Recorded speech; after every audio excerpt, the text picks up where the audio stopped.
Chennai shopping మాల్లో ఉగాది వేడుకలు. మీ పండుగ షాపింగ్ చెన్నై షాపింగ్ మాల్లో చేయండి. అందమైన వస్త్రాలతో పాటు విలువైన బహుమతులు పొందండి.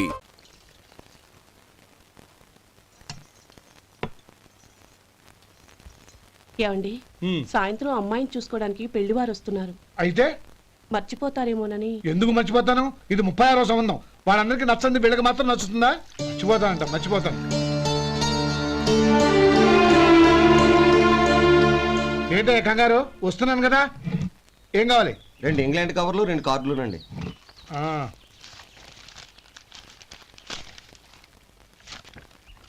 రేపు ఇవ్వండి. ఇదిగో. అరే గోపాలం, ఏంట్రా బయట నిలబడ్డావు? లోపల రారా. ఏం లేదురా, నువ్వేదో దుమదుమలాడుతుంటే లోపలికెందుకని బయటే నిలబడ్డాను. అవును, ఎవరి మీద కేకలేస్తున్నావు? ఇంకెవరి మీద? నా పీకి గుదిబండ్లా తయారైందిగా నా కూతురు, దాని మీద. ఇప్పటి వరకు దాదాపు 40 సంబంధాలు చూశాను రా. వచ్చిన ప్రతి వాళ్ళు ముందు లడ్డూలు తిని బాగుందంటారు, తర్వాత పకోడి తిని బాగుందంటారు, తర్వాత పిల్లలు చూస్తారు, వెళ్ళిన తర్వాత ఉత్తరం రాస్తామంటారు. అంతే. మళ్ళీ తుపాకి దెబ్బ కూడా దొరకరు. కారణం ఏంటో చెప్పరు. అంతా నా కర్మ. ఏ జన్మలో ఏ పాపం చేశానో ఏమిటో. అసలు దీని జాతకంలోనే ఇది చెందుందిరా. ఎవరినన్నా ఏ లాభం? ఏంట్రా మాటలు?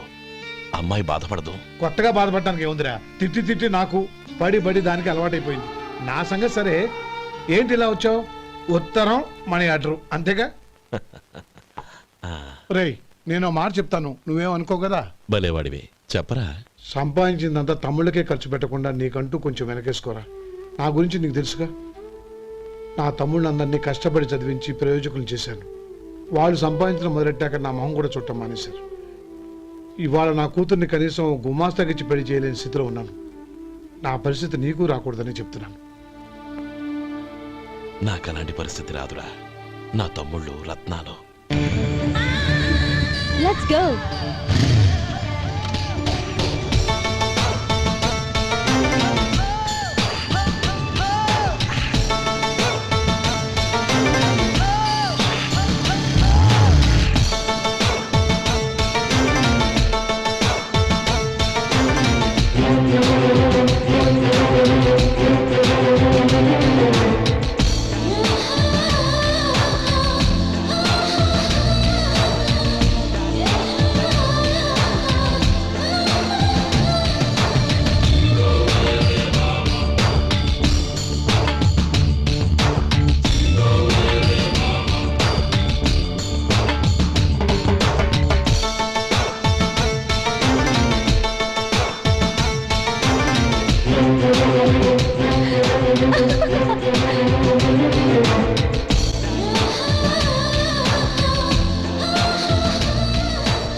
మీలో శేఖర్ ఎవరండి?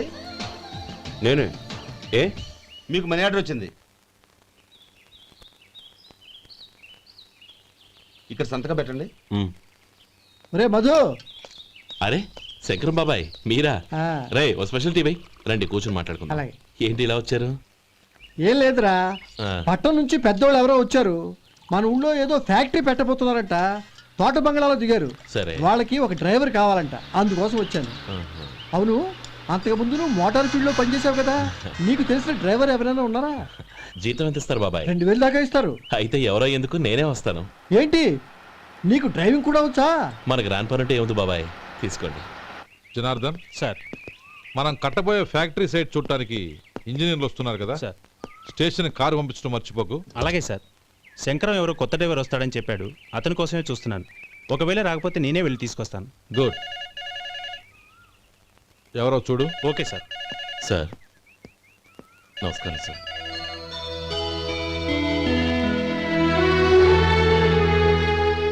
నువ్వు గోపాలరావు తమ్ముడు కదూ? అవునండి. నేను ఆ రోజే మీ అన్నయ్యతో చెప్పానే, పెళ్లి విషయంలో నా నిర్ణయం మారదని. ఎందుకు వచ్చావు? నేను అందుకు రాలేదండి. మీకు డ్రైవర్ కావాలని శంకరం బాబాయ్ చెప్పారు, ఆ పని కోసం వచ్చాను. ఓ ఐ సీ. లైసెన్స్ ఉందా? ఉందండి. ఓకే, ఆ కార్ తీసుకుని స్టేషన్కి వెళ్ళు. నీ కూడా మా పిఏ వస్తాడు. అలాగే సార్. ఇంకో విషయం, నువ్వు ఎవరివి ఏమిటన్నది ఎట్టి పరిస్థితుల్లోనూ మా అమ్మాయికి తెలియకూడదు.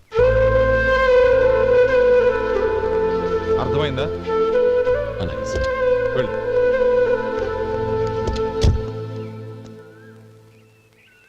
వీడు మాట మీద నిలబడతాడంటావా? కోట్లిచ్చినా మాట తప్పని వంశం అండి వాళ్ళది.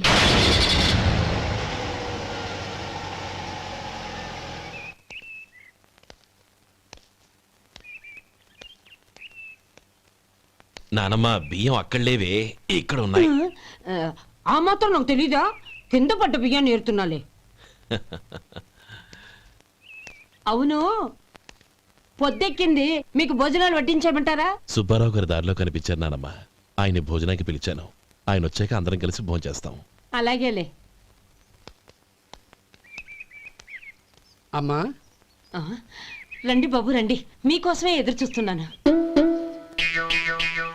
ఏమిటి బాబు ఆలోచిస్తున్నారు?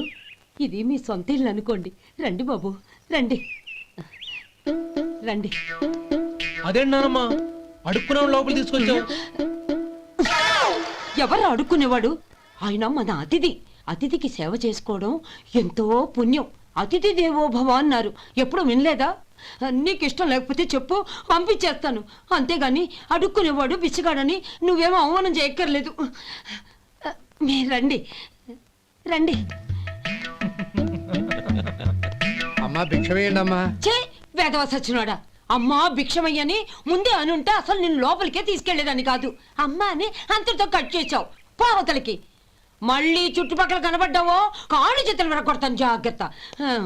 రే ఎక్కడున్నావురా? ఇక్కడ ఉన్నానమ్మా. నేను బియ్యం ఎక్కడ ఆరబోసాను? కిందాలు పోసారమ్మా. నన్ను అక్కడ తీసుకెళ్ళు. మరి భిక్ష పెడతారమ్మా? ముందు తీసుకెళ్ళరా చెప్తాను. రండమ్మా ఆ. రండి రండమ్మా. ఇదిగో అమ్మా బియ్యం ఇక్కడే ఉన్నాయి. అబ్బో నాకు తెలుసులే. అమ్మా బిసం వేయండి అమ్మా. ఒరే ముందు నా కర్ర ఎక్కడుంది, అందుకోరా ఇలా. ఆ? ఇదిగోండి అమ్మా. ఏమడిగా? బిసం అమ్మా. భిక్షమా? భిక్షం కావాలండి, భిక్షం భిక్షం. పొద్దున్నే నా పరువు తీసావు కదరా, పరువు తీసావు కదా. భిక్షం అంట భిక్షం. నానమ్మా. మళ్ళీ వచ్చాడు. ఇందాక అమ్మ అన్నాడు, ఇప్పుడు నాన్నమ్మ అంటున్నాడు. గుర్తుపట్టలేను అనుకుంటున్నాడేమో. చెప్తాను వీడి పని. ఒరే ఇలా రారా. ఏంటి నానమ్మా? దగ్గరికి వచ్చావా? వేదవ సచ్చినోడా? దొంగ వేదవ. ఒక్కసారి నన్ను మోసం చేసిన చాలు. గొంతు మార్చి నాన్నమ్మ అని పిలిచి మళ్ళీ మోసం చేస్తావా? ఎలా? నేను గుర్తుపట్టలేదు అనుకున్నావా? మళ్ళీ ఇటు పక్క వచ్చావా? కాళ్ళు విరగ్గొడతాను, జాగ్రత్త. నానమ్మ వాడు ఎవడనుకుంటున్నావు? మన సొంటిగాడు. నాకు తెలీదేంటి? వాడు చేసిన ఏదో పనికి కొట్టక ముద్దెట్టుకుంటారా? లే గోపి, ఎందుకైనా మంచిది నువ్వు ఇక్కడే ఉండు. ఆ సుబ్బారావు గారు వచ్చినా ఇదే సన్మానం చేయగలదు. అలాగే అన్నయ్య.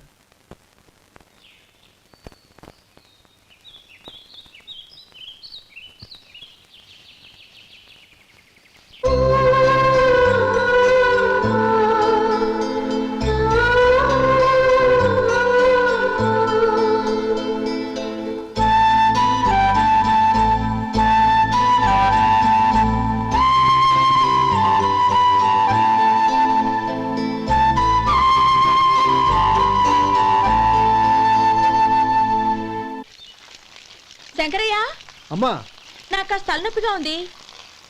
వంట ఆవిడకి చెప్పి స్ట్రాంగ్ గా కాఫీ పంపించు. అలాగేనమ్మా. గౌరీ గౌరీ, ఈ సొంటి కాఫీ తాగు, తలనొప్పి తగ్గిపోతుంది. బాబాయ్ ఆ? కాఫీ నేను చెప్తాను, మీరు వెళ్ళి పని చూసుకోండి. అలాగే బాబు.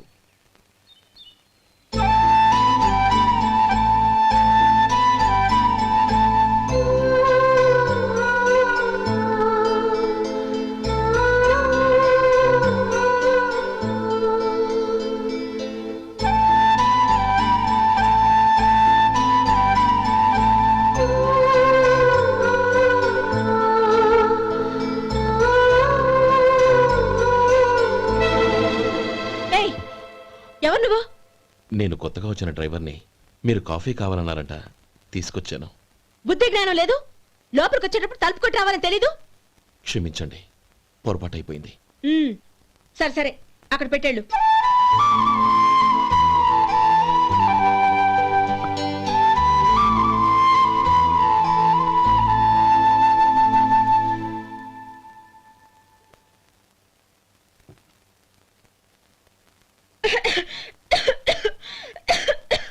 ఏయ్, ఏంటిది?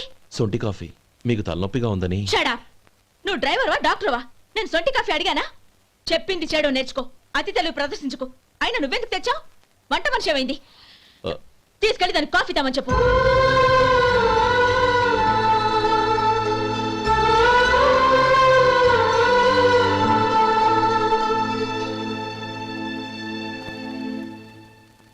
ఏమయ్యా మసాలా వాడు ఉందా? లేవు. పొద్దున్న 500 వడలేసాం, కాలేజీలో స్ట్రైక్ అని తీసుకెళ్లారు. కాలేజీ స్ట్రైక్ కి మసాలా వాడికి సంబంధం ఏంటి? కొట్టారంటే తల పగలొద్దు. మా హోటల్ వడలంత స్ట్రాంగ్. ఒకే ఒక వడుంది, తెమ్మంటావా? అమ్మో వద్దు, దోశ చాలు. బతికిపోయాడు.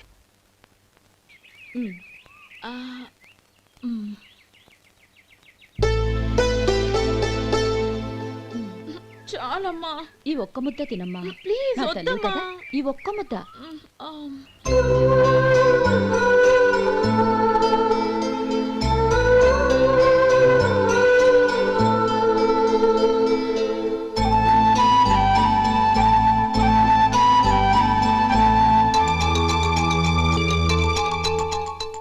ఈ డ్రైవర్ని చూస్తుంటే నా కొళ్ళు మండిపోతుంది.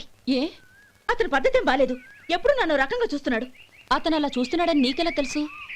అంటే నువ్వు అతని వైపు చూస్తున్నట్టేగా. చూడమ్మా, చూపులకు కనిపించేది అతని శరీరం ఒక్కటే. అతని మనసులోకి చూస్తే నువ్వు అలా మాట్లాడవేమో.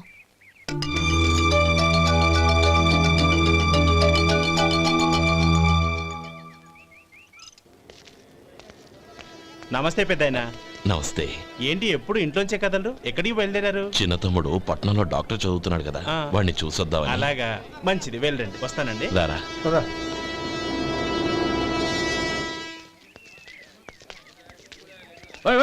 ఆగండి ఆగండి, ఎక్కడికి? లోపలికయ్యా. చేతులు ఏంటి ఇవన్నీ? జంతికలు, చెకోడీలు, లడ్డూలు. ఏంటయ్యా ఇవి అమ్ముకోవడానికి ఇదేమో టూరింగ్ ట్యాక్స్ అనుకున్నావా? మెడికల్ కాలేజ్, వెళ్ళండి వెళ్ళండి. అది కాదు బాబు, ఈయన తమ్ముడు ఈ కాలేజీలో చదువుతున్నాడు. ఓహో, ఈయన గారు తమ్ముడు ఈ కాలేజీలో చదువుతున్నా అంటే మీరు నమ్మాలి. ఏవయ్యా మీకు ఎలా కనపడుతున్నాను నేను? వెళ్ళండి వెళ్ళండి. అది కాదయ్యా, నేను చెప్పేది కాదు. తప్పండి తప్పండి. నమస్కారం సార్. ప్రోగ్రామ్ స్టార్ట్ అయిందా? ఇంకా కాలేజ్ కదా. నేను చూసుకుంటా కదా నువ్వు రా. అందరూ వచ్చారు సార్, కానీ ఇంకా ఎంత ప్రోగ్రామ్ స్టార్ట్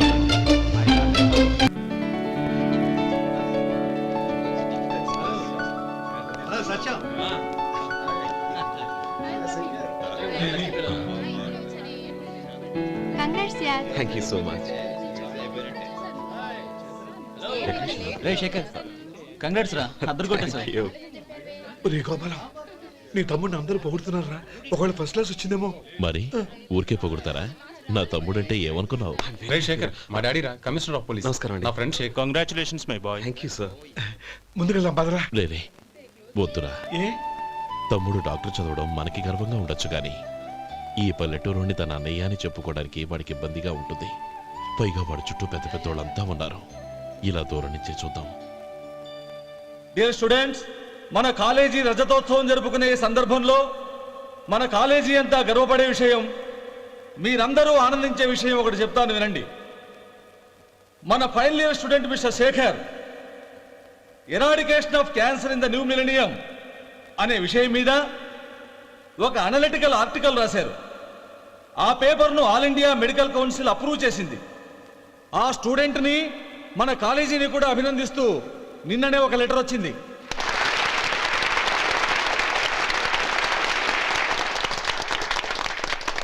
ఇంతటి చిన్న వయసులో ఇటువంటి అద్భుతమైన పేపర్ను సమర్పించిన మిస్టర్ శేఖర్ను అభినందిస్తూ మీ తరపున, మన కాలేజీ తరపున గోల్డ్ మెడల్తో సత్కరించాలని నిర్ణయించాం.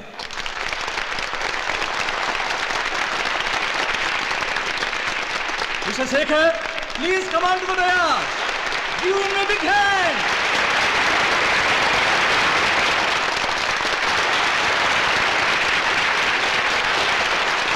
Congrats my boy. Thank you sir.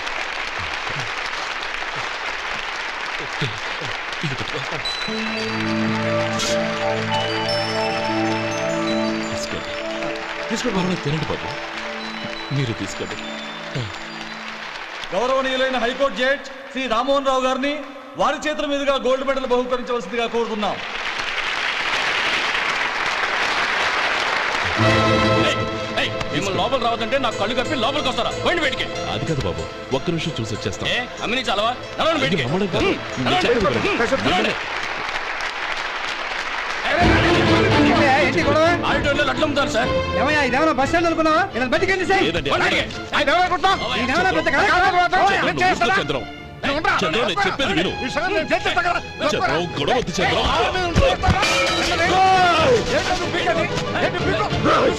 ఎంత పొగరా నీకు? మా అన్నయ్య మీద చేయిస్తావా? నేను చెప్పేది విను. గొడవ వద్దు శేఖర్, నా మాట వినరా. నువ్వు అన్నయ్య. నేనా?